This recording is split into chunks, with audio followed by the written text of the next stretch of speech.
out parade at Pakistan Military Academy at Kakul.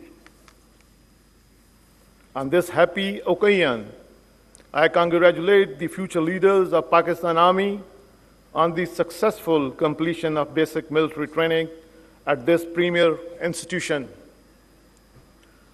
My appreciation to those who have won distinctions through their commendable performance. I'm indeed happy to see Lady Cadets being part of today's parade, which signifies their resolve to take up the challenge of joining this demanding profession. I also extend my heartiest compliments to the graduating cadets from friendly countries of Iraq, Maldives, Mali, Nepal, Palestine, Qatar, and Sri Lanka for achieving this milestone.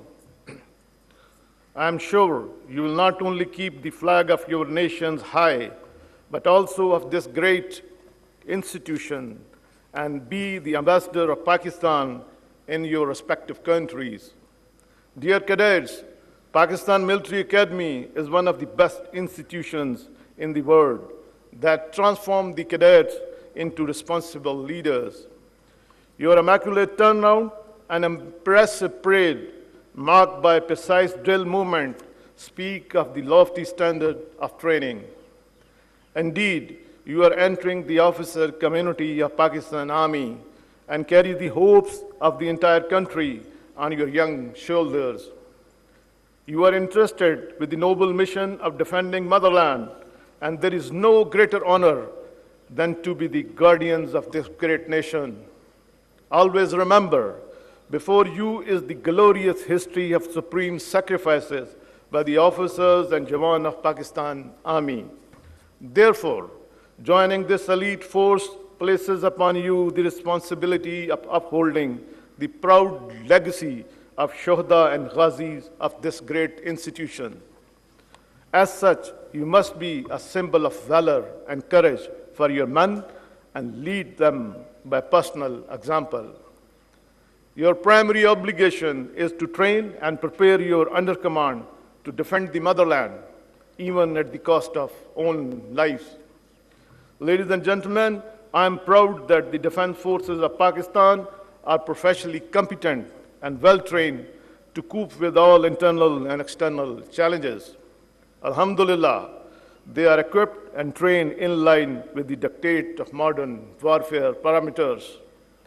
This capability was amply demonstrated by Pakistan's resolute and unified response during Marka-e-Haq Operation Bunyan Mansoor in May 2025, which stunned the entire world.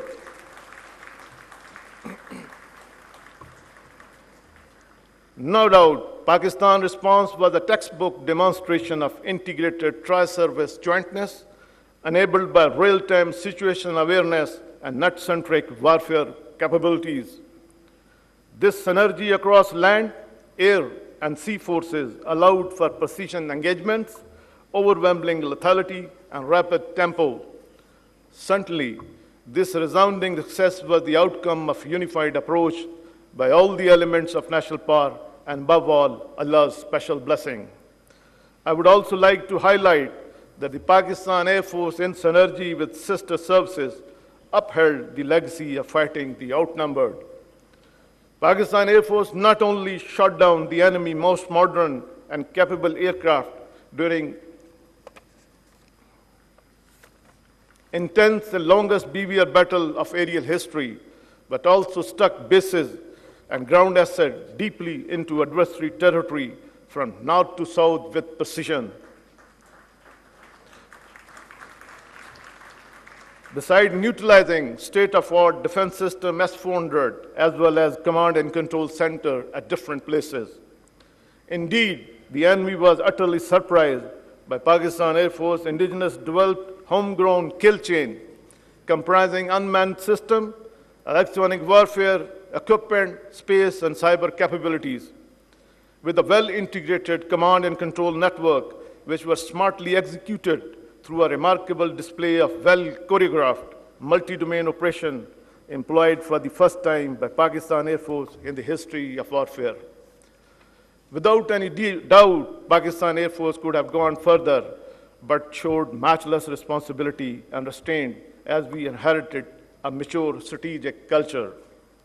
Certainly, the ecosystem employed by Pakistan Air Force during Mark-I-Haq was not developed overnight, but was the outcome of a comprehensive strategy of restructuring, modernization, and indigenization campaign undertaken by Pakistan Air Force during past few years. Let me share that robust, well-thought-out modernization plan with a focus on niche technologies has reinforced our national security with long-term sustainability. No doubt, the indigenous battle-tested capability developed in record time gave us the immense confidence that our sovereignty will never be undermined by any aggressor, inshallah. I take this opportunity to convey that our journey on path of self-reliance that the Pakistan Air Force has pledged to follow continues unabated in order to befittingly address the emerging new geopolitical realities in the region. Therefore, the Pakistan Air Force is vigorously pursuing dozens of projects of strategic significance. I'm happy to highlight that some of these projects are in the development stage and quite a few are near completion, which will not only add to the frontline capability of Pakistan Air Force in particular, but also of defense forces in general. Ladies and gentlemen, the operation conducted by defense forces of Pakistan during Mark-I-Haq were effective, yet calibrated and balanced with a single aim to ensure peace with honor in line with the aspiration of our great nation.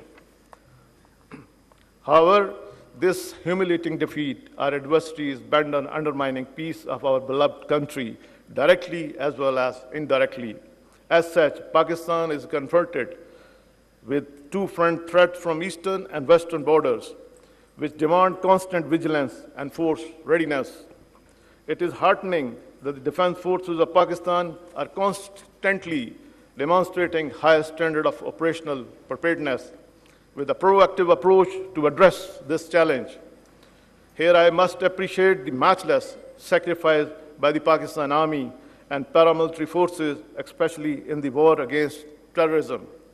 I am confident that their dedicated struggle and supreme sacrifices will bear fruit in eliminating this menace. Ladies and gentlemen, the world today is highly volatile, witnessing unprecedented shifting power dynamics.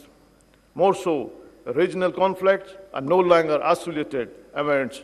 They lead to a global crisis impacting economies and thus affecting people's life.